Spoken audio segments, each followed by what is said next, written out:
నమస్కారం C5 news కి స్వాగతం. ముందుగా హెడ్లైన్స్.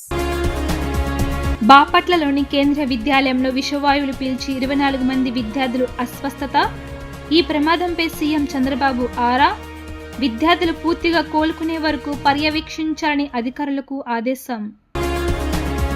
పర్యావరణ అటవీ మంత్రిత్వ శాఖలపై డిప్యూటీ సీఎం పవన్ కళ్యాణ్ సమీక్ష. ఏపీలోని 11 నగరాలు, పట్టణాల్లో అర్బన్ పార్కుల అభివృద్ధికి కేంద్రం నిధులు మంజూరు చేసిందని పవన్ కళ్యాణ్ వెల్లడి. వైసీపీ అధినేత జగన్ పై తీవ్రస్థాయిలో ధ్వజమెత్తిన హోంమంత్రి అనిత. జగన్ వ్యవహరిస్తున్న తీరు సవాళ్లపై పేలాలు ఏరుకున్నట్లుగా ఉందని ఆగ్రహం. బాపట్లలోని కేంద్ర విద్యాలయంలో ప్రమాదం జరిగింది. సైన్స్ ల్యాబ్ లో ప్రమాదకర వాయువులు విడుదల కాగా ఈ వాయువులు పీల్చి 24 మంది విద్యార్థులు అస్వస్థతకు గురయ్యారు. బాధిత విద్యార్థులను కేంద్రీయ విద్యాలయ సిబ్బంది హోటాహోటిన బాపట్ల ఆసుపత్రికి తరలించారు. విద్యార్థుల ప్రాణాలకేమీ ప్రమాదం లేదని వైద్యులు పేర్కొన్నారు. కాగా ఈ ఘటనపై ముఖ్యమంత్రి చంద్రబాబు ఆరా తీశారు. వైద్యులతో మాట్లాడి విద్యార్థుల ఆరోగ్య పరిస్థితి అడిగి తెలుసుకున్నారు. పిల్లలకు ముప్పు లేదని వైద్యులు చంద్రబాబుకు తెలిపారు. విద్యార్థులు పూర్తిగా కోలుకునే వరకు పర్యవేక్షించాలని ఈ సందర్భంగా అధికారులకు చంద్రబాబు నిర్దేశించారు. ఒక అబ్బాయి కాఫీ పొడి అను టీ అదే సాల్ట్ ఇవన్నీ కలిపి అట్లా ఇసిరేసి ముప్పైకి అది వచ్చి ముక్కు మేము పడ్డది. వాంతి వస్తే ఇంకా కళ్ళు ఇద్దరు పడిపోతే తీసుకొచ్చారు క్లాస్ మొత్తం. ఏ క్లాస్ మీరు? 6th. ఇసిరేసిన మీ క్లాసేనా? అది ఎక్కడి నుంచి మామూలుగా ల్యాబ్ లో నుంచి తెచ్చారు లేకపోతే ల్యాబ్ ఇంటికాడ నుంచి తెచ్చారు.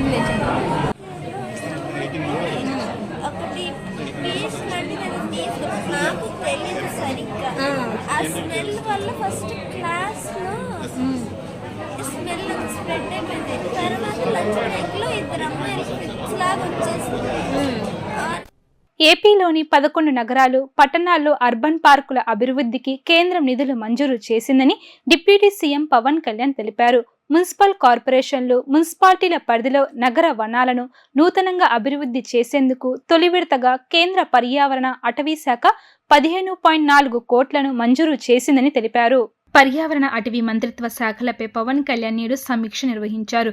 తొలి విడత నిధులతో కర్నూలు, కడప, నెల్లిమర్ల, చిత్తూరు, శ్రీకాళహస్తి, తాడేపల్లిగూడెం, పెనుకొండ, కదిరి, పలాస, విశాఖపట్నం ప్రాంతాల్లో అర్బన్ పార్కులను అభివృద్ధి చేస్తామని పవన్ కళ్యాణ్ తెలిపారు. రాష్ట్రంలో 50% మేరకు పచ్చదనం ఉండాలని, ఇందులో భాగంగా అర్బన్ పార్కుల అభివృద్ధిపై ప్రత్యేక దృష్టి పెట్టాలని అధికారులకు నిర్దేశించారు.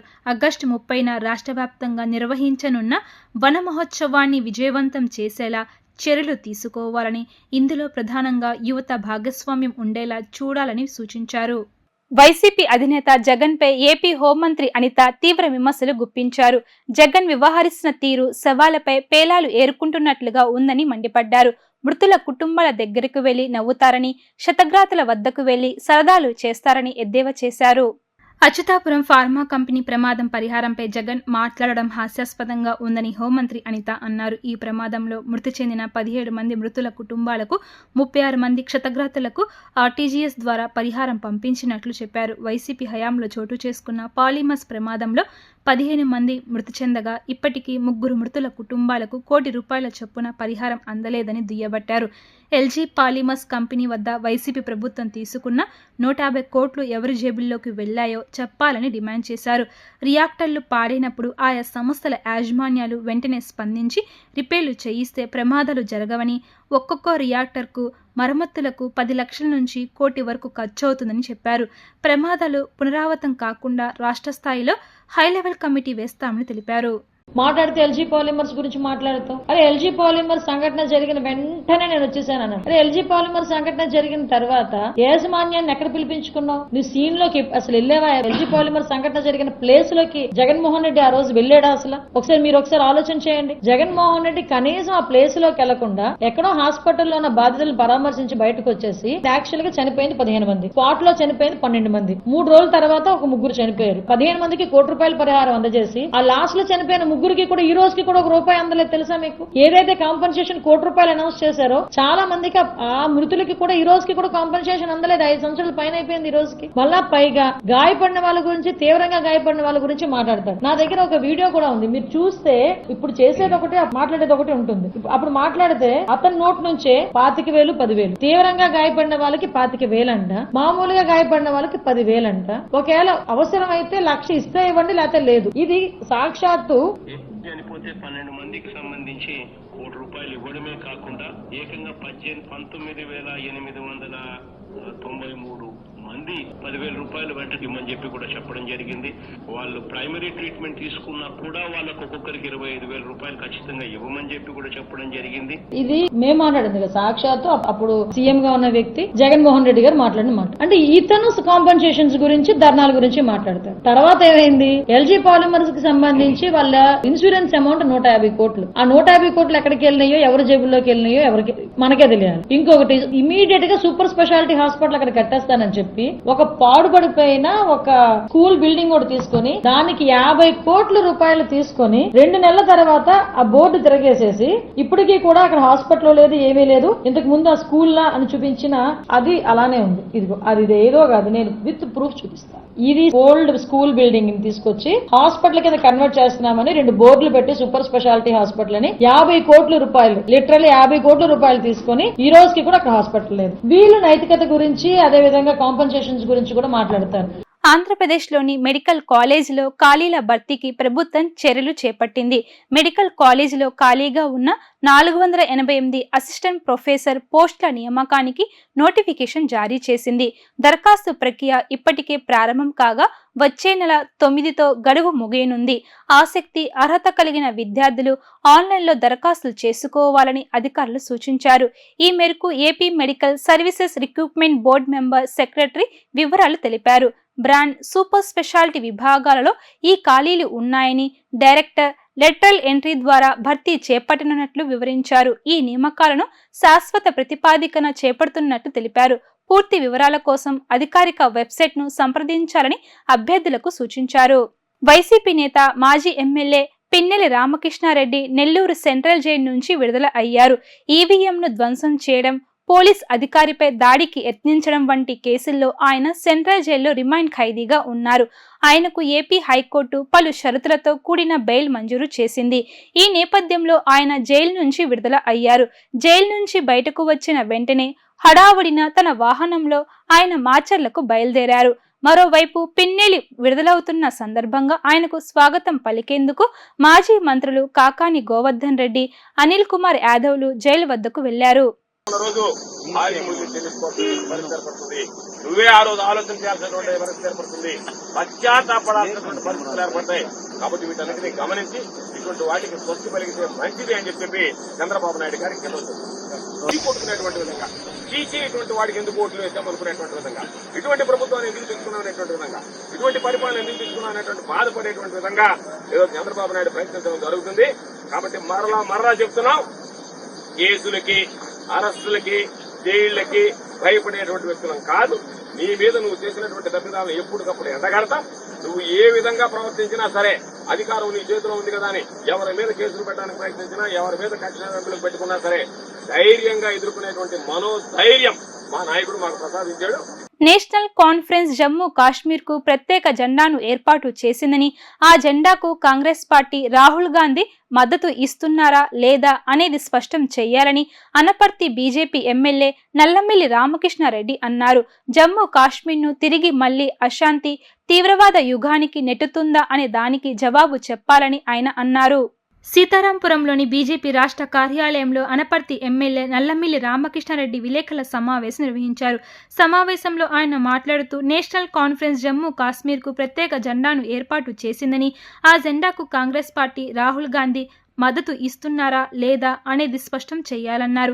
ఆర్టికల్ 370, ఆర్టికల్ 35A పునరుద్ధరణ నిర్ణయానికి మద్దతు ఇస్తున్నారా, జమ్మూ కాశ్మీర్ను తిరిగి మళ్లీ అశాంతి, తీవ్రవాద యుగానికి నెట్టుతుందా అనే దానికి జవాబు చెప్పాలన్నారు. కాశ్మీర్లో ఉన్న యువతతో చర్చలు జరపడం కాకుండా పాకిస్తాన్లో ఉన్న యువతతో చర్చలు జరపడం ద్వారా మరలా వేర్పాటు వాదాన్ని ప్రోత్సహించాలనే ఉద్దేశంతో ఉన్న నేషనల్ కాన్ఫరెన్స్ విధానాలను కాంగ్రెస్ సమర్థిస్తుందా అని ప్రశ్నించారు. శాసనసభ్యులు, పార్లమెంటు సభ్యులు ఎవరైతే ఉన్నారో వారందరూ వారానికి ఒక్కొక్క నాయకుడు 2 రోజుల పాటు ఉదయం 11 గంటల నుంచి సాయంకాలం 4 గంటల వరకు భారతీయ జనతా పార్టీ కార్యాలయంలో మిగిలిన నాయకులతో పాటు అందుబాటులో ఉండి ప్రజల వద్ద నుంచి వచ్చే ఫిర్యాదులను స్వీకరించి వాటిని ప్రభుత్వం దగ్గరకు పంపించి వారికి న్యాయం జరిగేలాగా చెయ్యాలి అనేది ఉద్దేశంతో పనిచేయడం జరుగుతూ ఉంది. మరి దిలీప్ గారు ఈ కార్యక్రమానికి సమన్వయకర్తగా వ్యవహరిస్తూ ఉన్నారు. అదేవిధంగా ఇవాళ నేను ఈ ఫిర్యాదుల స్వీకరణ కార్యక్రమంలో పాల్గొనడం జరిగింది. నాతో పాటు విష్ణువర్ధన్ రెడ్డి గారు, కాకా సత్యనారాయణ గారు, అదేవిధంగా విల్సన్ గారు కూడా పార్టీ తరఫు నుంచి కార్యక్రమంలో పాల్గొనడం జరిగింది. ముఖ్యంగా గత 5 సంవత్సరాలుగా ప్రైవేటు వ్యక్తులు కానీ ప్రభుత్వం ద్వారా కానీ అనేక చోట్ల ల్యాండ్ గ్రాబింగ్ జరిగింది. ముఖ్యంగా అనేక మంది స్థలాలను కబ్జా చేయడం ద్వారా ప్రజలు ఆస్తులు కోల్పోయే పరిస్థితి వచ్చింది. దానిపైన ప్రధానమైన విన్నపాలు రావడం జరుగుతూ ఉంది. అదేవిధంగా ఆరోగ్యానికి సంబంధించి ముఖ్యమంత్రి సహాయ నిధి కోసం కానీ లేకపోతే ఆసుపత్రుల దగ్గర నుంచి వైద్యం సహాయం కోసం కానీ ఎక్కువ సంఖ్యలో ఫిర్యాదులు ఈ 5-6 రోజులుగా రావడం జరిగింది.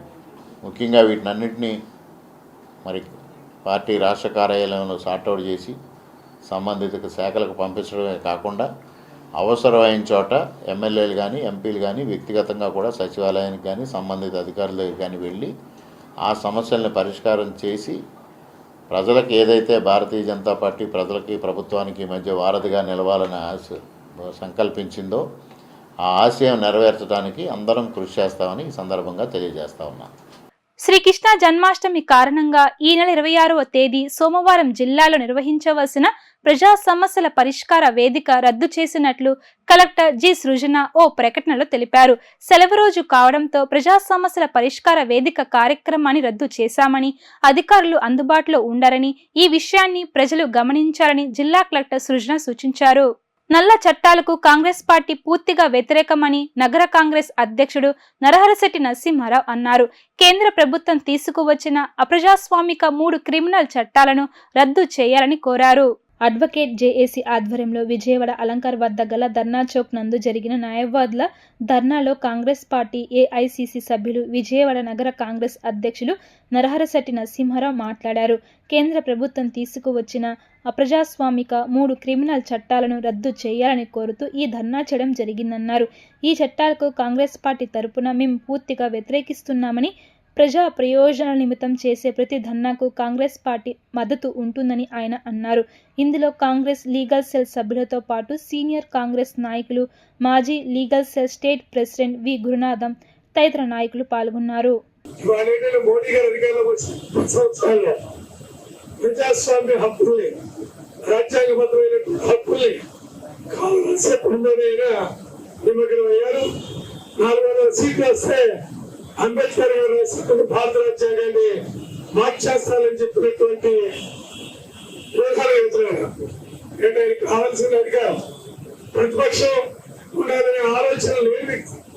అలాంటి ప్రధానిగా చేసినప్పుడు పవన్ ప్రతిపక్షం ఉండాలని కోరుకున్నారు. ప్రధానిగా ఇవాళ ఏం కోరుకుంటున్నారు? ప్రతిపక్షం అవసరం లేదు, పార్లమెంట్ లో చర్చ అవసరం లేదు. దాని పెద్ద చెప్పారు. ఎన్నో రూల్స్ చర్చ లేకుండా అయిపోయింది. అలా ఇప్పుడు మన కూడా సరైనటువంటి లా కమిషన్ తో చర్చించడం కానీ, లేదా బార్ కౌన్సిల్ ఆఫ్ ఇండియా సభ్యులతో చైర్మన్ తో చర్చించడం కానీ, లేదా రాష్ట్రంలో ఉన్నటువంటి బార్ అసోసియేషన్ తో చర్చించడం కానీ, లేదా బార్ కౌన్సిల్స్ ఏవైతే ఉన్నాయి స్టేట్ లో ఆ చైర్మన్ మెంబర్స్ తో చర్చించడం కానీ ఏమీ లేకుండా ప్రజాస్వామ్యానికి వ్యతిరేకంగా ఎవరైతే ఆఖరి పరిస్థితి ఉన్నారో వారికి ప్రకాశం బ్యారేజీ వద్ద కృష్ణానది వరద ప్రవాహం కొనసాగుతుంది. శనివారం సాయంత్రం 6 గంటలకు ఎగువ నుంచి 38,920 క్యూసెక్ల వరద రాగా 30 గేట్లను ఓ అడుగు మేర ఎత్తారు. సముద్రంలోకి 21,900 క్యూసెక్లు విడుదల చేశారు. ఉదయం 9 గంటల నుంచి మధ్యాహ్నం 12 గంటల వరకు వరద తగ్గింది. దాంతో 25 గేట్లను 1 అడుగు మేర ఎత్తారు. మళ్లీ పెరగడంతో మధ్యాహ్నం నుంచి మరో 5 గేట్లను మొత్తం 30 గేట్లను ఎత్తారు. కృష్ణా డెల్టాలోని పంట కాలువలకు 17,020 క్యూసెక్లు ఇస్తున్నారు. కృష్ణా తూర్పు ప్రధాన కాలువలకు 9,416, కృష్ణా పశ్చిమ ప్రధాన కాలువలకు 7,508, గుంటూరు ఛానల్కు 96 క్యూసెక్కుల చొప్పున సరఫరా చేస్తున్నారు. తెలంగాణ, ఆంధ్ర సరిహద్దుల్లో వర్షాలు కురుస్తున్న కారణంగా వాగులు, వంకల ద్వారా వరద నీరు కృష్ణా నదిలోకి చేరుతుంది. బ్యారేజీ ఎగువన 44,330 క్యూసెక్కుల ప్రవాహం ఉంది. పులిచెంతల నుంచి 31,056, పాలేరు నుంచి 2,906, మున్నేరు నుంచి 10,360 క్యూసెక్ల మేర ప్రవాహం ఉంది. మన దేశ సంస్కృతి సాంప్రదాయాలను అనుసరిస్తూ భవిష్యత్తులో పిల్లలకు కూడా మన సాంప్రదాయాలను పాటించే విధంగా శ్రీ గౌతమ్ స్కూల్ యాజమాన్యం కార్యక్రమాలను నిర్వహించడం ఆహ్వానించదగ్గ విషయమని మాజీ మంత్రి వెల్లంపల్లి శ్రీనివాసరావు కొనియాడారు. శ్రీకృష్ణ జన్మాష్టమి పర్వదినాన్ని పురస్కరించుకొని స్కూల్లో కృష్ణాష్టమి వేడుకలు నిర్వహిస్తున్న గౌతమ్ స్కూల్ సూర్యారావును వెల్లంపల్లి అభినందించారు. శ్రీకృష్ణ జన్మాష్టమి పర్వదినాన్ని పురస్కరించుకుని చిట్టినగర్లోని శ్రీ గౌతమ్ విద్యా సంస్థల ఆధ్వర్యంలో స్కూల్ స్మార్ట్ క్యాంపస్లో శ్రీకృష్ణ జన్మాష్టమి వేడుకలు శనివారం పండుగ వాతావరణంలో ఘనంగా నిర్వహించారు. ఈ కార్యక్రమంలో ప్రత్యేక వేదికపై అలంకరించిన రాధాకృష్ణుల విగ్రహానికి పూజలు నిర్వహించారు. నృత్య గీతాలతో విద్యార్థులు సందడి చేశారు. ఉట్టికొట్టే కార్యక్రమంలో విద్యార్థులు ఉత్సాహంగా పాల్గొన్నారు. ఈ కార్యక్రమానికి ముఖ్య అతిథిగా మాజీ మంత్రి వెల్లంపల్లి శ్రీనివాసరావు హాజరై వేడుకలను ప్రారంభించారు. ఈ సందర్భంగా ఆయన మాట్లాడుతూ మన దేశ సంస్కృతి సాంప్రదాయాలను పాటిస్తూ రాబోయే తరాలకు కూడా ఆచరించే విధంగా కార్యక్రమాలు నిర్వహించడం ఆహ్వానించదగ్గ విషయమన్నారు. కృష్ణ భగవానుని చరిత్రను, ఆయన గొప్పతనాన్ని విద్యార్థులకు తెలియచేసే విధంగా కార్యక్రమాలు నిర్వహించడం, ఆ కార్యక్రమాల్లో తాను కూడా పాల్గొనడం ఎంతో ఆనందంగా ఉందన్నారు. వార్తను ముగించే ముందు హెడ్లైన్స్ మరోసారి. బాపట్లలోని కేంద్ర విద్యాలయంలో విషవాయువులు పీల్చి 24 మంది విద్యార్థులు అస్వస్థత. ఈ ప్రమాదంపై సీఎం చంద్రబాబు ఆరా. విద్యార్థులు పూర్తిగా కోలుకునే వరకు పర్యవేక్షించాలని అధికారులకు ఆదేశం. పర్యావరణ అటవీ మంత్రిత్వ శాఖలపై డిప్యూటీ సీఎం పవన్ కళ్యాణ్ సమీక్ష. ఏపీలోని 11 నగరాలు, పట్టణాల్లో అర్బన్ పార్కుల అభివృద్ధికి కేంద్రం నిధులు మంజూరు చేసిందని పవన్ కళ్యాణ్ వెల్లడి. వైసీపీ అధినేత జగన్ పై తీవ్ర స్థాయిలో ధ్వజమెత్తిన హోంమంత్రి అనిత. జగన్ వ్యవహరిస్తున్న తీరు సవాళ్లపై పేలాలు ఏరుకున్నట్లుగా ఉందని ఆగ్రహం. ఇవి ఇప్పటి వరకున్న updates. Keep watching Sri fibre news.